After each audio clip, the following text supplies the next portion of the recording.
Alright, so here we are knocking the 4 little pins out in the corners. Whenever we do this, whether we're using an air hammer or a punch and a hammer, we want to make sure that we have the frame properly supported, and also that whatever we're supporting with allows the pin to come all the way out. In this case we do. This arm is out of the way. We're going to put our, in this case, use our air hammer.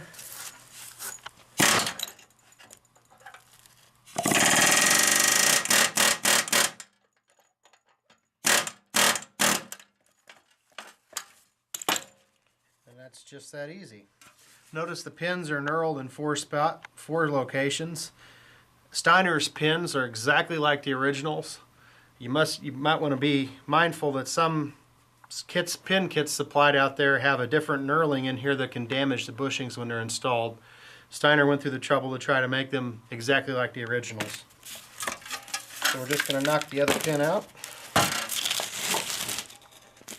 and then we'll be done.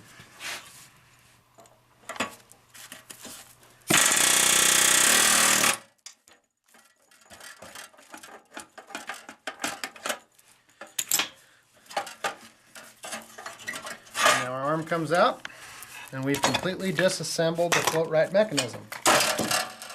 Alright, just something we want to point out. There are, depending on which seat model you have, whether you have an electric start diesel or a 520, 530, 620, 630, it uses the same ones like this, or a 720 gas. There are little spacers right in here, and these are actually rusted on, but they're just nothing more than simple pipe spacers. But it's important to note their location, and if you're in the reassembly process and you're kind of confused, just consult the parts catalog. It'll kind of tell. But easy in our case to remember that they space in between these little sheet metal straps or metal straps on the same end that our torsion spring rides on. So easy to remember in this case. Just something, not just make sure these don't get lost or discarded, because they provide a proper job of keeping everything spaced out. So the next step for us is going to be taking all of our parts here to the sandblaster, getting them cleaned up and primed and painted. Or you can choose just to prime and wait to paint until everything's reassembled.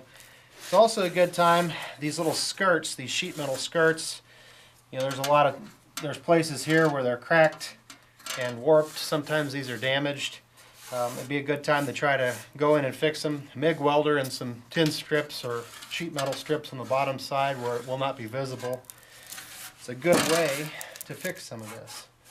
So the only other thing we haven't done is to drive these little bushings out, and they're flanged, and the flange is on the inside from both sides, so you got to drive them in this way and in this way to remove those little bushings.